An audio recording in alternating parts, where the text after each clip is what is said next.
अमावस्या के स्नान पर्व पर सर्वाधिक भीड़ होती है, इसलिए इसका नाम ही मैंने अमावस्या का मेला रखा।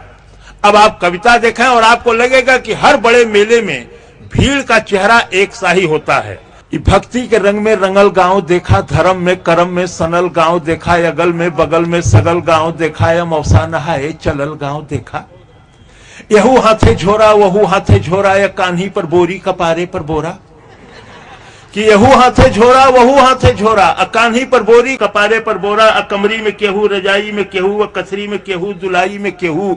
आजी रंगावत हई गोड़ देखा, हंसत हूँ बब्बा तनी जोड़ देखा। कि आजी रंगावत हई गोड़ देखा, हंसत हूँ बब्बा तनी जोड़ देखा।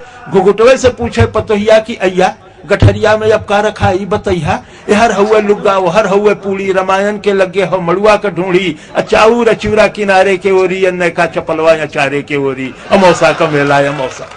इस गठरी और इस व्यवस्था के साथ गांव का आदमी जब गांव के बाहर रेलवे स्टेशन पर आता है तब क्या स्थिति होती है। मचल हुए हल्ला चढ़ावा उतारा, मचल हुआ हल्ला चढ़ावा उतारा, खचाखच भरल रेलगाड़ी निहारा। हर गुर्री गुर्रा हर लोली लोला, अब बिच्चे में हुए सराफत से बोला। कि हर गुर्री गुर्रा हर लोली लोला, अब बिच्चे में हुए सराफत से बोला। चपायल है केहू दबायल है केहू, घंटन से ऊपर टंगायल है केहू।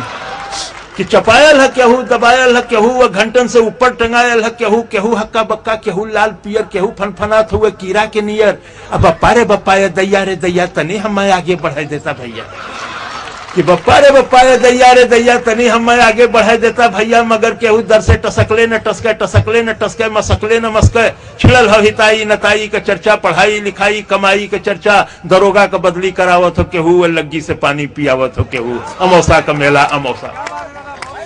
इसी भीड़ में गांव का एक नया जोड़ा, एक साल भर के अंदर का मामला है, वो भी आया हुआ है।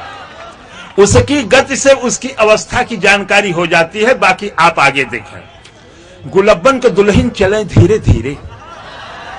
कि गुलब्बन के दुल्हन चले धीरे धीरे, भरल नाव जैसे नदी तीरे तीरे।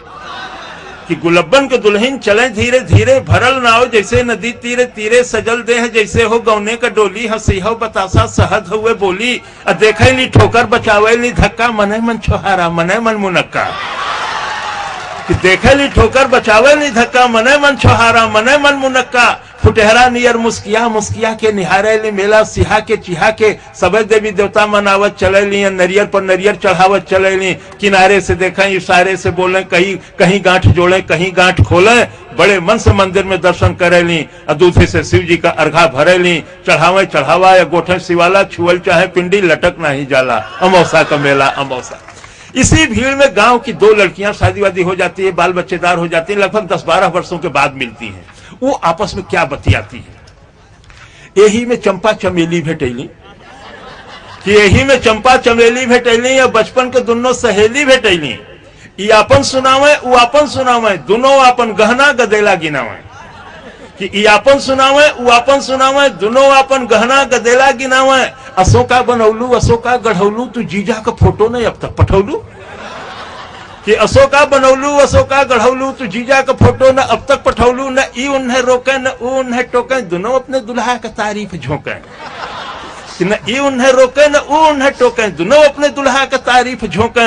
हमें अपने सासू का पुतरी तू जाना है, हमें ससुर जी का पगड़ी तू जाना। शहरियों में पक्की देहतियों में पक्की, चलत हुए टेम्पो चलत हुए चक्की। मने मन जरा गले लगनी दोनों, भयल तू मैं लड़े लगनी दोनों।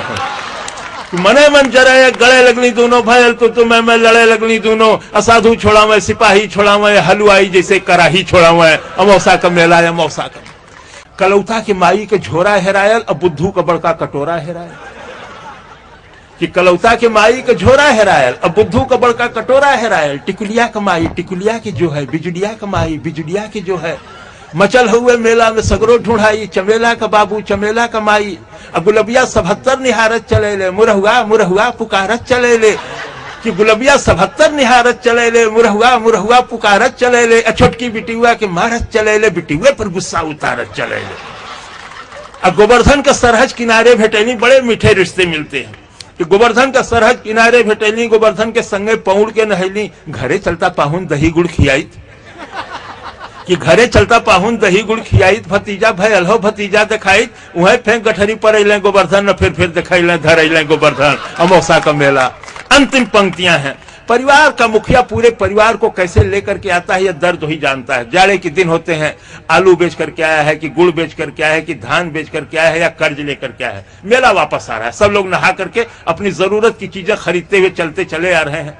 साथ रहते हुए भी मुखिया अकेला दिखाई दे रहा है कि केहू साल स्वेटर दुसाला मोलावे, केहू बस अटैची का ताला मोलावे, केहू चायदानी पियाला मोलावे, सुठौरा का केहू मसाला मोलावे।